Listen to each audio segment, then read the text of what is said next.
All right, welcome to the Regular Podcast. I'm your host, Joe Chap, and obviously, I'm along with my other hosts, the voice of the program, the mysterious, yet wondrous, yet amazing Cindy Barry. And Cindy, I did a podcast Monday. We did the trade deadline board.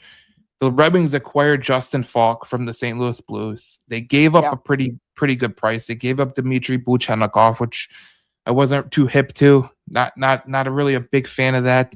They give a first round pick, a third round pick, but a lot of people would say, oh, they potentially overpaid. Okay, you're looking for certain things in your life where you might have to overpay.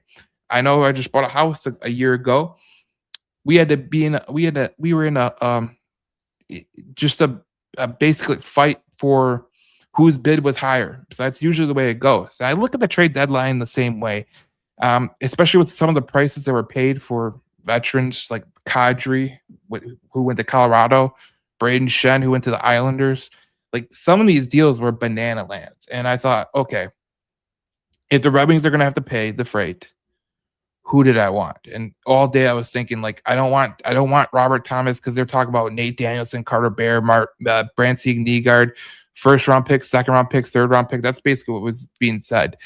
I was like, okay, maybe I'll take Justin Falk. I think he'd be a great ad. And I think I talked about this with you before, how Justin Falk would be a pretty good option for the Detroit Red Wings, especially right-handed shot, would fit in pretty well, puts ASP on the bottom pair. He can learn and develop. And then they got Justin Falk, and I was very, very happy with the trade. I thought the trade it made sense from a pragmatic approach, but it also made sense where you didn't give up much of you didn't give many prospects up like Buchenikov. There's a wondering reason if he's even going to come back, even going to come to the United States. So that's a reality. First round pick and a third round pick. Okay, fine. You deal with what you deal with, and sometimes when you're in a chance where you're negotiating with people, and there's other teams, they're gonna be like, no, I'll give you this. I'll give you this. Sometimes you gotta blow them away and be like, okay, I'll give you a first, a third, and I'll give you this kid Buchanikov. That's kind of the way this thing goes. And it's not easy to give up a guy like Buchanikov. It's not easy to give up a first round pick that's unprotected. But they did it. And I thought Eisman had to do it because of one reason only. Last year, Dylan Larkin said the room felt it. I don't think Eisenman can go back and say, look, I'm not going to go back and tell him that I couldn't upgrade the team. So that's where I'm at right there. Well, there's no doubt it was a seller's market. I mean, everybody was talking about it throughout the league. Everybody was overpaying. It wasn't like so when we say overpaying, again, that's a relative term, right? Mm-hmm. You got to pay what the market demands, and the market was demanding a higher price. So, but that being said, I still think the value that Justin Falk brings was worth what we gave up for him. I really do. I mean, what kind of production were we really getting out of Hall? We don't know what Buchanikov was going to bring Right. at the end of the day. And as far as the picks go, there was a time when picks were far more valuable in terms of when we were building up and rebuilding this team. But Yeah. now you've got a pretty solid core. So your picks maybe have gone down in value a little bit from where they were a few seasons ago. So all in all, I think it was actually a pretty fair deal. It may not have been the highway robbery we're used to seeing with Steve Eiserman, right? But I think he paid a fair price, and I think that's what's important. And we saw that in the very first game that Justin Falk was in. I mean, he brought a sense of confidence to the blue line. He's our type of player. He likes to get physical. He likes to play that. He is a playoff hockey guy. So not only I think is he the guy that's a very good fit to get us to the playoffs. He is a playoff player. That's the Mm-hmm. kind of game he plays. So not only is he beneficial now, he's beneficial 5-6 weeks from now, uh, when we're staring down that playoff spot. Yeah. Yeah. And I look at it like this. When you look at a guy like Justin Falk, okay, he's not going to wow you. He's not like this super, Cal Markar type. He isn't a citer or anything like that. but he's a reliable player. And the one thing I always tell people, like I told people a long time ago when I made the video, I think I was a forget what video it was. I said, look, he's a high IQ type player, and sometimes you need a guy on your second pair who could be a high IQ type player. There's a lot of players in the NHL that play hockey and they understand the game, but they don't understand the nuances of the game. And I think the most important part about Justin Falk is he plays a good he plays good. He plays the way that, Carolina, the way that they play. He plays that similar type of way.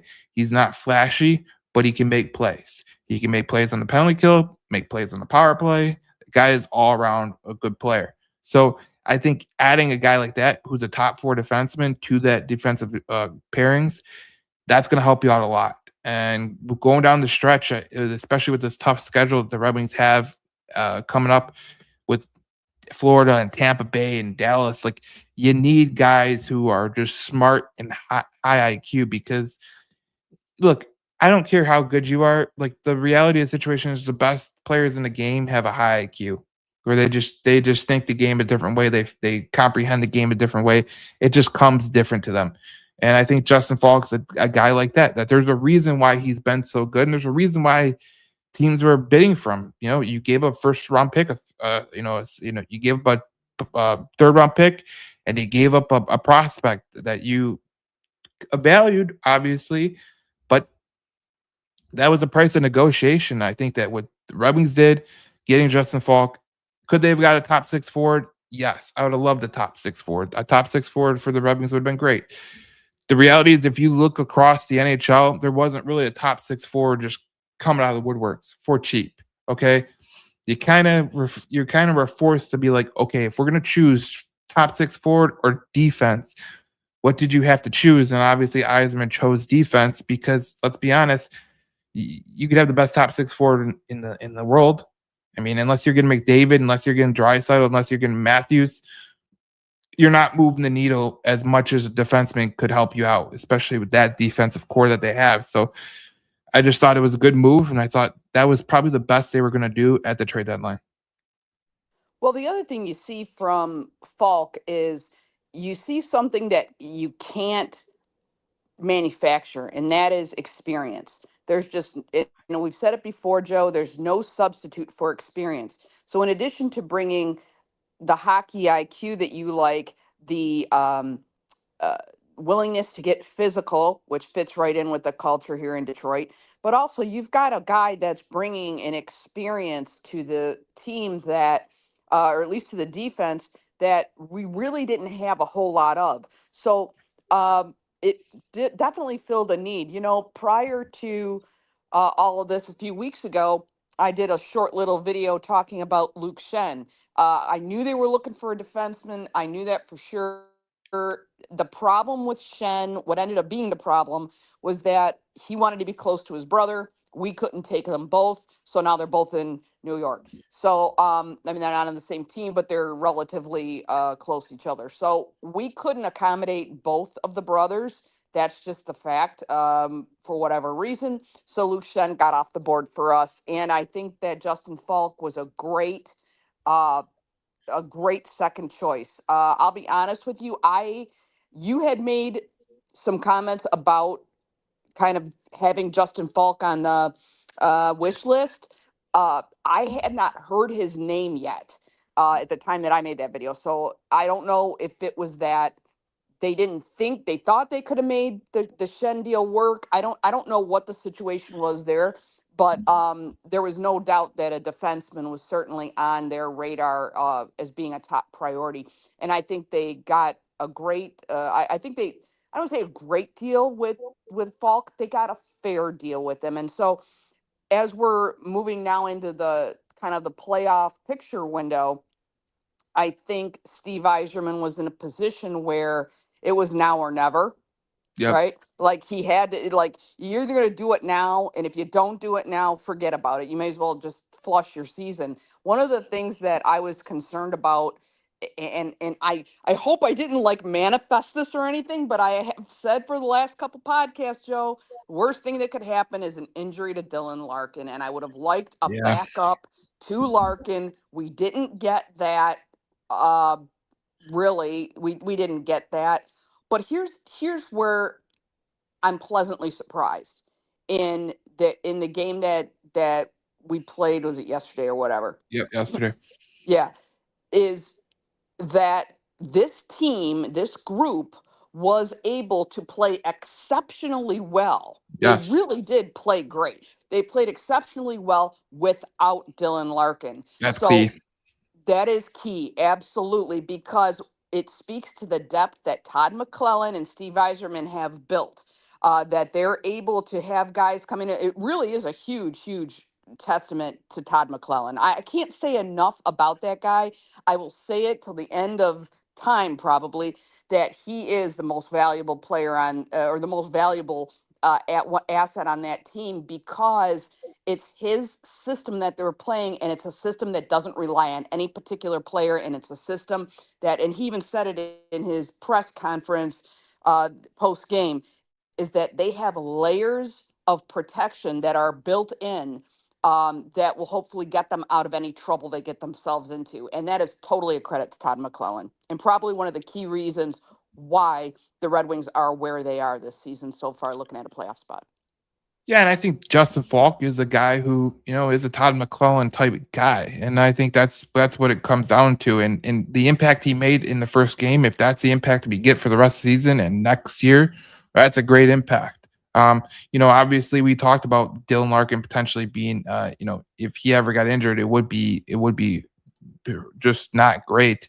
But when we look at this team, like down the stretch, I mean, there's a tough road trip coming up with Tampa Bay and Florida. Florida first, Tampa Bay, and then you got Saturday, you got Dallas and Dallas, which Dallas is not an easy team to play against. They're very, very physical, and Yeah. there's times where they look great, and there's times where they look like total ass. They're the weirdest team in the world, to be honest. I can't even comprehend how they are as a team. But Let's hope we what I catch will, them on one of the off days, Joe. yes, and let's hope we get John Gibson back. Let's hope we get Larkin back Yes. by these two games, at least by Tampa Bay. That'd be great, because Florida said that they're going to be missing Brad Marchand tomorrow, which is great for us because I don't like playing that rat bastard. But they start 2-1, 1-1. They had a terrible loss against Vegas, a terrible loss. They should never lost that game. They lose to Florida, which it seemed like Florida just, for whatever reason, they looked like the better team. It looked maybe like the Red Wings were kind of playing like lackadaisical, and then they had bad luck, so it was kind of 2-for-1 special right there. But they come in and played New Jersey on Sunday, and they beat New Jersey 3-0 without Dylan Larkin. John Gibson gets injured, leaves in the third period. You're like, oh my God, Cam Talbot comes in. He's cold as hell. And you're like, okay, this could end up being bad. Well, they start March, which is, everyone's bugaboo. They're like, oh, it's the boogeyman. 2-1-1 to start March. They have a tough stretch coming up with Florida, Tampa, and Dallas. And it's going to be very interesting to see what this Red Wings team can do, because, as you said, Todd McClellan he's been the biggest piece to this puzzle in terms of the Red Wings being the Red Wings that we see right now, because he's such a good coach. And I think that's what's been missing the last 2 years. And that last year with Todd McClellan coming in January, like late December, for them to make that improbable run out of steam in March, I understand that you really can't keep that level of play up for that long. But what Lalone did a couple of years ago, he's a bad coach. Okay, just put it this way: terrible coach. I mean, he goes to Toronto, and they suddenly become this terrible ass team. Not saying it's his fault, but I'm saying, look, there's something brewing in that water. Jeff Blashill with the Blackhawks hasn't really turned the Blackhawks around, even with Connor Bedard and Frank Nazar, which you love, and Lashunanoff from Michigan State. Like, they have players over there, and they still can't make the playoffs. So what it tells you, coaching does matter. And you look at the playoffs right now, the playoff picture. They got 18 games remaining. Their playoff chance are 79.1. You could see that they're trailing behind Tampa Bay, and Buffalo's on a heater, but I don't think Buffalo could keep this pace up for as long as they have. But it's going to be very interesting to see what happens down the stretch. Well, we're going to find out what this team is made out of. especially in these next 3 games, because they got some tough competition coming up. So, um, hey, it's now's the time for them to prove their value and prove their worth to be a playoff team. Either they're the real deal, or they're kind of faking it. I think they're the real deal. I think they're solid. The thing that I see out of the Red Wings is that there might be some things that they're tweaking this year, or some things that are just real weird picadillos that have happened that are just bizarre. But I see them playing a far more consistent game. I see them um, playing more confidently, and it's whenever they lose that confidence a little bit, you see a little bit of a slippage. But I really do believe that this is a good core group of guys that is not, they don't let too much shake them, it seems to me. So I see more of a better foundation here. And again, that's really credit to Todd McClellan as far as I'm concerned. And I think that Justin Falk is bringing another sense, another layer of confidence, and another layer of stability to this team that I believe will carry them through to get to the playoffs. I would think that they're going to end up. Are they going to make the playoffs or not? I think they will. Um, Yeah. yeah, and I think we're going to see him actually playing better hockey. I think probably the best hockey the Red Wings are going to show is still yet to be seen. I think we're going to see it in the month of March. Everybody's afraid of March, like you said. It's the March boogeyman and all this kinds of stuff. I mean, even back when we were saying, "Hey, they've got to turn it around in December," there were people saying, "No, March." They were talking about March at the beginning of the season, for God's sake. You know what I'm saying? Yeah. And so I think that I really do feel that the decision Steve made at the trade deadline to bring in Falk and to make the changes that he did, and the commitment. I mean, because Falk carries with him a 5.5 AAV. He's not a cheap, not in addition, he wasn't cheap to get. He's not even cheap to keep. You know what I'm Yeah. saying? I mean, he made Steve Eiserman, and pulling Falk over, made a huge financial commitment. And so I think that there's that absolutely speaks volumes as into what he sees and what he believes this team will do this year. Yeah. Look, 5.5 in this market is all right. I mean, it's good for a top four guy, to be honest, because we see defensemen around the league making some dumbass money because the cap is going up, and what happens when the cap goes up? It becomes dumb money territory, as we say in the NFL world. But here's the thing about it. You look at next year's free agent list. I think this is why it's so crucial for what Steve Eisman did, not for just this year, but you look at free agency next year and you look at the defenseman, you're like, no, no, no, no, no. Right. And you're just like, it's like, Tinder, like you're swiping left. There's no, there's There's no no swipe rights to be had. there's no swipe rights. There's nothing of that ilk. You're kind of like, just like, damn, this is a bad time. Maybe I should put the phone down and just go outside. Maybe go to that's kind of what this free agency will be for defensemen, and particularly with there's some forwards that are going to be available that might intrigue the Red Wings, but defensemen, forget about when you're talking about Darren Radish, who God bless his heart. He's finally made it to the big leagues, finally made an impact with the Tampa Bay Lightning. But some team is going to overpay him. Like they're talking him getting 7.5 million dollars, depending on where he goes. God bless his heart. Go get your money. I don't care where it's from. If you got to go to Toronto, which he's a Toronto kid, go ahead. But I'm telling you right now, when they're talking about throwing $6.5 million to Darren Radish, we've reached cabin pressure. Okay.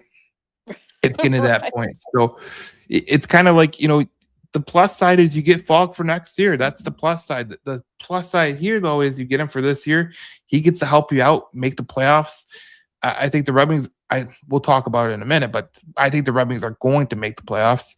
But you just look at the way this team is playing. Like, I thought yesterday was an indictment on the culture of their team, to be honest. Like, if Larkin missed time last year, do they win this game? No, I don't think so. I really don't. And would they win this game without without McClellan behind the bench? Absolutely not. Absolutely not. Yeah. And that speaks to what Malone preached compared to what McClellan preaches. Like it's night and day. Like the way that they play is night and day. So good on the Red Wings for winning last night. I know New Jersey is a crappy team, but the reality of the situation is when you go in there without your top forward, your captain, and then you lose your goalie to in the third period, like things aren't going your way, and you could easily went in a shell and said, "All right, we're having a bad time," but they didn't. They kept it, and they kept that shutout, and that was a split shutout. And I think that's the last time it happened was with Osgood and Jimmy Howard. That's how long we got to go back to talk about a split shutout, which is those don't happen usually in the NHL. It happens when your player gets hurt. So good on the Red Wings for that. They're 2-1-1. Like I said, they got Florida coming up and Tampa Bay coming up and Dallas coming up, but I don't know. I think obviously that Tampa Bay game on Thursday is going to be huge, but Florida, like they look like they're struggling, man. They're really struggling, and they beat us on Friday, but with no Marchand, I mean Matthew Kachuk's he's a total pain in the ass to deal with. But look, sometimes one win spurs the momentum. I think that's probably what they were looking at, and getting Justin Falk here is probably a good thing for this Red Wings team. Well, and testament to that, Joe, is that shutout that you just talked about, right? You had two goalies who were both involved, obviously did their jobs, but what was the difference? You had Justin Falk in front of the net. Okay? So this would have made, in my opinion, tell me if I'm wrong here, but here's my opinion. If we would have had Justin Falk when we played the Florida Panthers last, so if we want to compare the two games, if we would have had Justin Falk then, they would never have come back with what was it, 3 goals unanswered that they beat us Yeah. with. So I don't think that would have happened. So No. now we are a different team just on that basis alone. And I'm not saying he's the be all end all saviors of the Red Wings season for sure.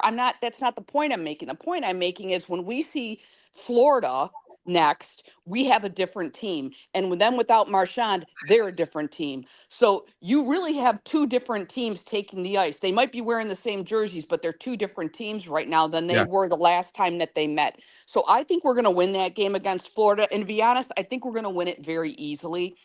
Tampa Bay is another matter. I had a place down in the Tampa Bay area.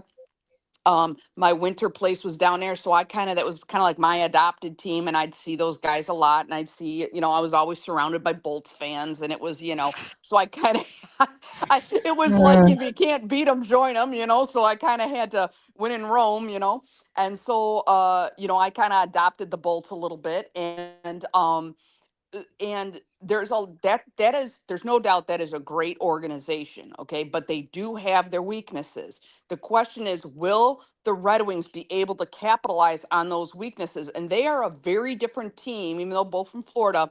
I will tell you, the Panthers are very, very different. The Bolts are very different from the Panthers, okay? Two totally different styles of hockey, just two totally different teams.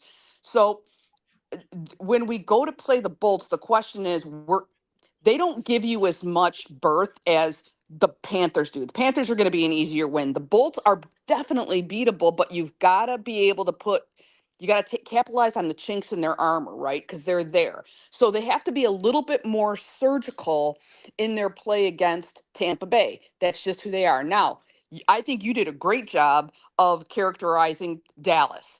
I mean, the Stars are just weird. I mean, they're just sometimes you're seeing like a Stanley Cup champion, and sometimes you're like wondering how these guys got in the league.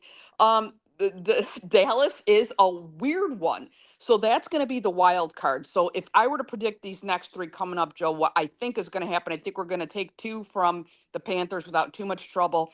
I would go for we're going to get 1 point out of Tampa Bay, maybe 2 if they can really capitalize. If they can't, if they just play man on man, player for player, I think we walk away with a point out of Tampa Bay. And when it comes to Dallas, they really are the wild card. So I would think that either that one can go either way. But I think from these 3 games, we're going to walk away with at least 3 points somehow or another.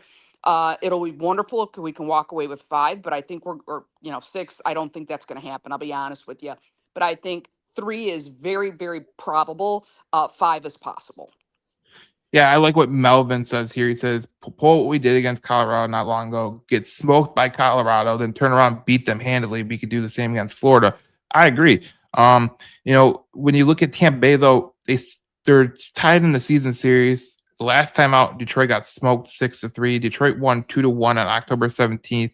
Two more games remain. So, I mean, this could be you could split this series, and that'd be pretty good. What I say about Dallas, so is right now they're 9-0-1. Okay, like there's been spurts where they go on a 6-game bender where they lose, and then they go on a 9-winning streak type of thing. So, uh, like you said, they're a total bizarro world. I think we got. He says, "How many games do we got against Buffalo?" I'll try to figure that out before we end the podcast. But uh, they're a scary team. Yes, they are. But something tells me they're going to come back down to earth. So that is what it is. And the thing of it is, I think that that's going to happen probably at a not very opportune moment for them. That's what I'm saying is, see, the thing I like about the Wings, much better than some of these other teams. I mean, it's fun when you go on those runs, right? When you go on Yes, those streaks, it's a lot of fun as a but fan. It we sucks know when you're down, but it's fun we when you're up. we know as well as anybody. Like we played hot hockey for a while, and then look what happens. You last 2 years, I'm going back to this. You played great hockey in January and February. March, you fell off a cliff. It just goes to show you, like, if sometimes you could play so good. Like I remember, a lot of people talk about March for the Red Wings, like it's something new. I went back to the old, 2002 Red Wings, right? They had a losing record in March. Did you know that? I didn't. I'm not They surprised, but I didn't know that exactly. Yeah. they had a losing record in 2008. They had a losing record in 97 in March. 98, they had a winning record by one game. Okay, cool. Sue me. 1 year, and then if you go down the stretch and you go, okay, 99, 2000, 2001, all losing years in March. And I was like, damn, this is really, really weird. And yeah, it's the 1 year that they had that was abnormal was a year that I think a lot of Red Wings fans want to forget, to be honest. 2009, where they went to the Stanley Cup final and lost. We're not going to rehash that because that's bad juju. But what I'm just saying is, March, it seems like a hard month for this Red Wings team, and just keep playing good hockey. That's what it comes down to. Well, exactly. And what do we always talk about? And I'm glad you brought up the 97-98 season because it reminded me of something I'm going to share with you guys. That a conversation that I had with Darren McCarty years ago. But the thing is that in 97-98, the first year that they won the cup in many years, uh, early on, I don't know, 4 or 5 years ago, maybe longer, I was having a conversation with Darren McCarty, and I said, because again, people who are regulars on this podcast know that Darren and I are good friends. And I said, Darren, I said, let me ask you a question. I said, if you wouldn't have had Steve Yzerman, do you think if he would have gotten hurt, and this is why it's appropriate because it's how ironic, but I said, if he would have gotten hurt and you would have lost Steve Yzerman, do you think you would have been able to win the Stanley Cup? Do you think you guys would have been able to win without Steve Yzerman? And he thought about it and he said, yeah, I do. And he went on to say it was because every guy on that team knew his job. They knew the role they were supposed to fill. And everybody, there was a synergy and a consistency there. He didn't use those words, but that's what he was saying to me. And that is what we're seeing with this team today. Okay. So that's why they did well even without Dylan Larkin. That's why I think even worst case scenario, Dylan Larkin is out. They still have the capacity, certainly, to make the playoffs.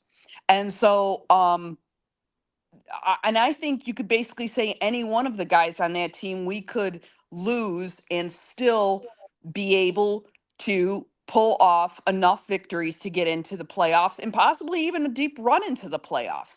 So it's consistency. And that's what it is. It's their consistency of play, the synergy they've got. And I'm going to add to this the system that Todd McClellan has put in place. He has, I would much rather see consistent hockey than sporadic, you know, outstanding hockey. Is like I said, it's always fun to watch when they're on a heater, but what gets you to the playoffs? Consistency. And that I believe is what Todd McClellan has fixed with the Red Wings and why you see them in the position that they're in. Yeah, I agree with you 100%. I think what people get fixated on is like they go, okay, the Red Wings, like, are they gonna, do what they need to do to get in the playoffs? And we have Alan in the chat, and he's saying, you know, if we can get 82 points by 82 plus points by then, we should be in good shape. And I don't think the Red Wings are focused on that. I think it's one game at a time type thing. And you hear McClellan talk about it all the time. Just worry about this game, worry about this, worry about that. That starts to resonate. And I thought last night they actually showed what good coaching does. Like, that's what I thought. Like, good coaching really carried them to that win because they were well orchestrated. They executed very, very well. And a guy like Justin Falk, he made his input on that game. There's a couple plays he made where I was like, I didn't know he really had that on him, but okay, cool. That's great. I looked at that was a great game that he played to start his, career as a Detroit Red Wing. And, you look at the box score and you go, okay, how much time did he spend on ice? Well, Justin Falk in his first game, 1928, had 3 shots, 3 block shots, 4 hits. He had 1 bad giveaway, but when you're playing defense, like, sometimes you're gonna have those, especially if you're trying to whatever it happens. I mean, Edvinsson had 2 last night, so that's how it goes. And Sider usually has none, and he had 0 last night. So what I'm saying is it's you gotta take every game as it is. Kind of that's the way it feels. And I thought last night was one of those games where you're like, okay, I'm very excited about the way that game played out. Now you got a tough stretch coming up: Florida, Tampa, Dallas. Let's see what you're made of. Let's see what you do against some good teams. Tampa Bay is a good team. Dallas is obviously on a heater. Like we said, you don't know which Dallas you're gonna get. I mean, Dallas they won 1 straight because they lost in overtime in their last 10. They can go on a 6-game losing streak like tomorrow. Like, that's just the way that they have Well, operated the whole season. Well, and here's the other thing, Joe. If you look at some of these other contenders that are currently in our conference, but also in others in our division, um, I believe if you look at strength of schedule, yes, the Red Wings have some real competition they're coming up against. But number one, I think that's a good thing. It's going to sharpen them up. It's going to sharpen their skills for the playoffs. So I think it's a good thing that we've got some tough competition. But as far as like the rigors of the schedule, they probably have one of the lighter schedules. They have fewer back-to-backs than a lot of other teams do. They got that out of the way already. They're going to be a more rested team, and Yes. that's really key. So I think that yes, they're coming up against some tough competition, but at the same time, they also will be more rested for it. I think they have an easier schedule as far as the actual calendar goes.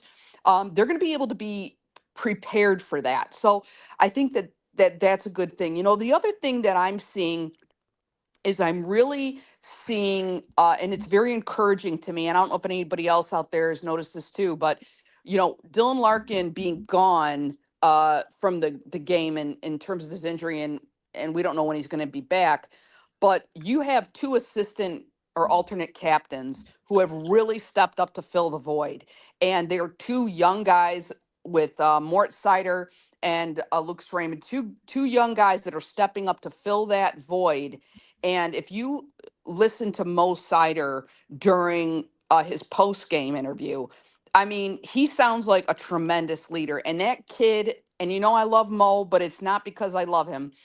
This is why I love him. Another reason why is not only is he a production machine, he's reliable, he's consistent, but he's an amazing workhorse. That Yep. guy has that German work ethic, and both he and Raymond have played against grown men in real men's leagues. Yep. And so the fact that they have gives them a little, even though they've got the benefit of youth, or they have that, but it also gives them a little bit of, and I'd say they're veterans now. To me, they're still kids, so I can't really think of them as being veteran players, even though they've been in a league a few years. But the thing is that they aren't coming up against something they're unfamiliar with. They are well positioned to take over those leadership roles, and I see them doing that. And this shutout that they had, they needed that whole team needed that to show and prove to themselves. Again, this builds into confidence. I never realized how much the confidence factor had to do with success in hockey until like Stanley Cup winner after Stanley Cup winner after award winner after guy after guy after guy would tell me that. And I'm like, wow, that really is an intangible that factors more probably into hockey than any other sport. My dad was a ball player, so I didn't remember hearing my dad talk about that factor It, so much. it factor. Yeah, just the Yeah. confidence factor, but here it's huge. And the fact that they had that shutout, granted against a not fantastic team, but they need that for a catalyst to play these other teams. Hopefully they will carry that forward, knowing, hey, look, we were able to do this and we did it without Dylan Larkin, who is the heart and soul of that team, no doubt about it. It's kind of similar to hockey and football are kind of similar in each other because you do need a it factor. Like you could look no farther than across street at Ford Field, Amon-Ra St. Brown, it factor. Hutchinson, it factor. Like you have to have those guys. And Cider played 25 minutes last night. No giveaways, was nearly perfect. 5 shots. The thing that's most interesting about this whole situation is the Red Wings have been 2-1-1 in the stretch. Their power play has been abysmal, and I don't think it's going to stay that way. So they're dealing with their issues with the power play. They were 1 for 5 last night. They should have been at least 2 for 5. If you want to go by percentages, I don't think that's going to keep up. I think they're hitting a little bit of snide, but when they start to kick it up, it's going to come in bunches. And I think that the Red Wings have everything they need to go forward, especially with Justin Falk being added in the lineup. Sider is having literally a Norris Trophy type year with the way that he's playing. Lucas Raymonds came on as a player. I mean, you could look at Emmett Fenny, who's really turning it up. They just need more offense from other guys not named DeBrincat, not named Cop, not named the Larkin, Raymond. They need more Kane. yeah, they need more offense Yeah. from those guys, and that's kind of where I stand on that. So, without further ado, I think this is what we got to get to. It comes to a time where we got to start making decisions, Cindy. How confident are you in the Wings making the playoffs? Right now, it's a 79.1% chance to make the playoffs, which is pretty good. But honestly, like it could be a lot better. And if they win tomorrow, I believe that percentage will jump up to like 80% of the check. But it depends on some games tonight. That is really the factor. But what do you think about? Are you confident that they're going to make the playoffs? Like I read a comment from Alan. He says, I still see 102, 105, and folks say I'm trash. We know this team is very well. Glad to see we got Falk. 102 and 105 is right around where they're projected. I think they're projected at 100 points right now. I think they can go over with 102. But we'll see. So I'm gonna put, if I were to put a percentage on them, I'm 85% confident that they're going to make the playoffs. And I will preface it by saying this.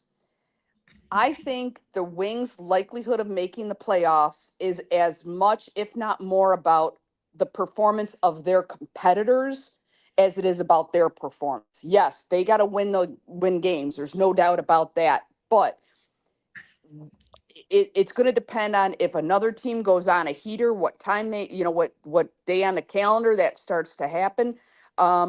If they don't, if they got teams that just fall off. I mean, right now, I think and I hate to say this, like I said, they're my adopted home team, so to speak. But I think Tampa Bay, they lost one. That could be the start of a 4 or 5 game losing streak for them. So that could change the dynamics considerably. We've got uh, Montreal and Boston that are knocking on the door. I don't know how bad they want it. I don't know how bad if they're gonna make a surge. It's going to depend on that as well. So I think that even if the Red Wings end up at 100 points or 102 or whatever, I'll go 101 just to go in the middle of it. All right, we're going to end up with 101. Even if that's the case, if you got a couple teams that go on heaters at the same time, that may or may not be enough. But Yeah. but yet, if in fact you have some teams that go on losing streaks, and if they're the right teams, you might find that you don't even need 100 points to make it. It might Yeah. be high 90s, right? So I think, and I'm not trying to like dodge that question or anything like that. I'll say I'm a solid 85%, and I say they end up at 101 points. Yeah, I think that's fair. And tomorrow, if the Red Wings win, their playoff chances jump up 5.9%, almost 6%. Yeah, there you go. To 85% if they win tomorrow. And you mentioned Tampa Bay hitting a slide. Here's the Tampa Bay thing. They're 5-5 in their last 10. Detroit's 4-4-2 in their last 10, so 4-6 technically, but they got a point. And so that evens out. But they're 5-5. And when you look at Tampa Bay's schedule, it's not easy, okay? They play Columbus tomorrow. They play Detroit on Thursday, which Columbus is trying to get in the playoffs too. They play Carolina on Saturday. Then they go on this road trip. And tell me how you want this road trip to be, okay? You go play the Seattle Kraken, who are fighting for the playoffs. The Canucks are total ass, okay? Leave them out of there. They're bad. They're terrible. But you never know. In NHL, you can a team can sneak up on you. You go play Edmonton on a Saturday night. Ugh. Not something I really want to do, especially since they're fighting for their playoff lives too.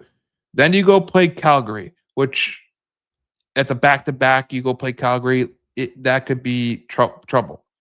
You come back from that West Coast trip, and these are the teams that you play. You play Minnesota, you play Seattle again, you play Ottawa, you play Nashville, and you play Montreal. That's a tough. That's a tough stretch for the rest of March. That is a very problematic stretch because we always talk about it with the Red Wings, Cindy. You come back from your West Coast trip, you come and you play, let's say you play the San Jose Sharks, okay? You can deal with that. You come back from a West Coast trip and you have to play the Minnesota Wild. Oh, like it doesn't get easier for them. It gets harder for them. They play a back-to-back, then they got to play Minnesota. Just not a good situation for Tampa Bay. You saying they can potentially go on a slide? They're 5-5 right now. If they go on a slide, that'd be surprising. But like I said, you can't keep it up for as much as everyone thinks that you can keep up this great play. I mean, I even look at Buffalo and their schedule isn't really that hard, but they go play on the West Coast too, and then they come back and they play Boston and Detroit and Seattle and the Islanders. So both teams ahead of us are gonna go to the West Coast. They're gonna play some tough teams. For Edmonton and for Tampa Bay, they're gonna play Edmonton, and they're gonna play Seattle, which are playoff teams. For Buffalo, they gotta go play Vegas. They gotta go play San Jose. They gotta go play the Ducks. It could all be a perfect storm, kind of what you're saying. So their playoff chances, I think they're making the playoffs no matter what. I really do. I think that this team, the way that they played last night, and then you look at the Red Wings schedule and you go, there is gettable games on the schedule after Dallas. Okay, you play Calgary at home, you play Montreal at home, Boston at home, Ottawa at home, Philadelphia at home. You got to go to Buffalo and you got to go to Pittsburgh. But those after this week, you got 5 home games and 2 road games for the rest of March. If you just keep at it and you just do what you can on home ice, you're going to be a playoff team. Well, that's right. And That's why I think to take Detroit out of the playoff conversation is a huge mistake for anybody who would do that. And I believe that the difference that Justin Falk will make and some of the changes that Steve Eiserman has implemented is going to be a difference maker. I really do believe that because we had been weak on the blue line all season. And I say weak, I don't mean we're a weak team, but we had a weak spot. Okay. There was no doubt about that. They fixed that. Um, you've got a tremendous amount of production that can happen in our forward group because everybody can score in the top six. I mean, you don't just have like one goal scorer, you have a number of guys chipping in. And I know that you said, hey, you just can't rely on DeBrincat or this guy or that guy. And that's true. But I think it's a situation where anybody can score, even if you go down to the fourth line guys, they have scoring capability. It's just that they're playing their system. I really believe that. What you see is when you see these guys regularly scoring all the time, they're playing their system. And that, at least that's the evidence that I see. And that was what gives me confidence that this team is going to continue to play their game and play consistently. And if they keep doing that, they're going to keep getting the results that they're getting. Regardless of who they play. Yeah, you're going to have those off days or those off nights occasionally, but it's going to be the exception, not the norm. I think the norm is going to be what you have seen for the 75% of the season. I don't think they're going to fall apart at the end. I think there's more likelihood that you see that happening with some of these other teams, that you've seen this more sporadic up and down type of pattern. It's far more likely that that's going to happen with those teams than it is to happen with a slow and steady what I see is with the Red Wings. And you don't see them like losing their shit. You don't see any guys Mhm. even in the post game interviews. They're very poised. I Yep. see a poised team. It doesn't matter who they're talking to. They're very, very cautious, very metered, and very poised. And the other thing that, Falk brings to all this is he's an outstanding skater. I mean, we're not known for having great skaters. He's a great skater. He really is. And I think what that does is when you have a guy who is that swift on the skates and that smart on the skates, is that it opens up more possibilities and more likelihood that a guy like that is going to be, he's a clutch player, right? Like he's going to, when he gets into a tough spot, if the play gets broken, play goes wrong, you got a guy who knows how to react on the ice, and he's got the physical ability to do it because he's got the really good skating abilities and what I think Moritz Seider called puck poise, is poise with the puck. This is that kind of a guy, which is kind of rare in a physical defenseman. You know what I mean? That's a rare combination to have, I think. He's just like I said, a high IQ type player. So that's why Yeah, you want him on your team. and he's physical. So you got a guy who's able to react on the ice to unexpected situations. And I think we were missing that. And you've got a guy also who they've paired with Sherratt. I think Falk is going to make Sherratt even more effective as well. So, so that when we do get, because let's face it, Joe, we've had too many games this season, in my opinion. All right. We've had too many games this season where we've been 2-3 goals ahead and lost those games or tied them and walked away when one point we should have walked away with two. Yeah. Um, and I think that when you plug that hole on defense like Falk does, you're going to prevent some of those situations from happening. And at the end of the day, that's going to end up in those critical points being put on the board or preventing goals going on the board for offense, for your opponents. And so I think it's a game changer. I really do. Yeah, and like we mentioned, the Red Wings schedule in March. Here's their schedule in April, and you tell me if there's not 4 easy wins on here: Philadelphia, Rangers, Philly, the Jersey Devils. You have Wild. Obviously, that's gonna be a tough game. Columbus will be, they're fighting for a playoff spot. Tampa Bay and Florida. I see 4 easy wins right there. Like there's no doubt that they should win 4 of those games. Oh, Whether absolutely. so, and I look at Tampa Bay. Tampa Bay has 4 road games where they go to Buffalo, Ottawa, Montreal, Boston. They play Pittsburgh, they play Boston, and they play Detroit. That's a tough April. For Buffalo, it's they got the Capitals, they got Tampa Bay, they got Columbus, Dallas, Chicago, and New York and Ottawa. But the thing about it is the Red Wings are aligned to be in the playoffs. And whether they make the playoffs or not, these 3 games that we got coming up are huge games for the Detroit Red Wings. Florida, Tampa, Dallas. You get, let's say you get 3 points out of 6. That's a win. You're going to make the playoffs, in my opinion, because your schedule is set up to where you can kind of get wins when you need it. And obviously, if you beat Florida tomorrow, playoff odds jump to 85%. So there you go. I think they'll make the playoffs. Cindy thinks that they'll make the playoffs. I did want to mention before we head out on we end the podcast. Dominic Shine yesterday scored his first goal as a pro. Okay. Yeah. And I think this is something that you kind of marvel at. Okay. He was his path to the NHL first goal. He spent 4 years of junior hockey in the USHL. Comes into college hockey at Northern Michigan as a 20-year-old, doesn't get drafted to the NHL, plays 4 years of college before signing a pro contract, plays 8 years in the AHL before getting a call up to the NHL, becomes the captain for the first place Grand Rapids Griffins in the AHL. In his 9th professional season at 32 years old, he scores his first NHL Hockey League goal.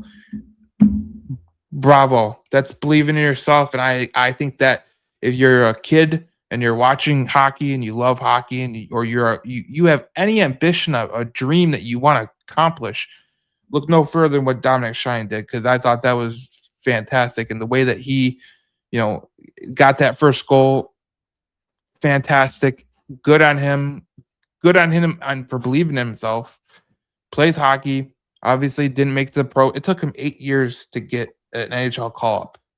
That's amazing. So good on Dominic Shine, and that was one of the highlights of last night for sure. His first National League hockey goal. So, well, and it was a highlight for everybody, right? It wasn't just a highlight for Shiner; it was a highlight for everybody. Everyone was so excited for him. All the guys in that locker room were just so excited for him, as much as he was for himself. His take was, "Hey, I just come in, I want to work hard." And it resulted in a goal, and it was great. But everybody knows what it took to get him there. Another guy who was told he would never make it was Chris Draper. Chris Draper was told he would never make it, and look at the difference maker he became for the Red Wings, and obviously now part of their legacy. But Detroit has always been the never give up city. It really has been.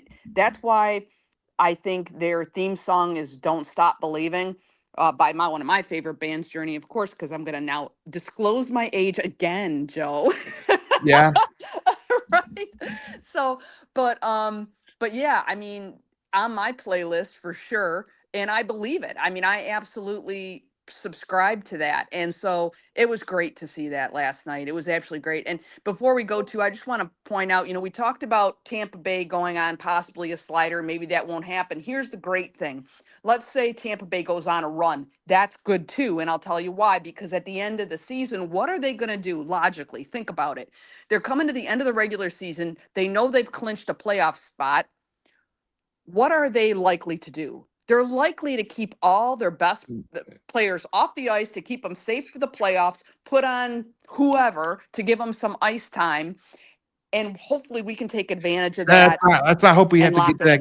Let's not hope that we have to get that game and think about them resting players. Let's just win some games and just get in the playoffs. That's the way I look at it, because I don't want to get some players hurt. If we have a chance to be in the playoffs and we're in a good spot, maybe we can rest some players. That's the way I look at it. So I like the way you're thinking, Joe. I like the way you're thinking. I just wanted to give a little hope in the event that Tampa Bay comes back to being Tampa Bay. Let's smash them. Let's smash them. All right. Great podcast. We'll see you guys next week as we talk more Red Wings hockey on the Red Alert podcast. Thank you for watching. Thank you for listening. And we'll see you in the next one. We'll see you then.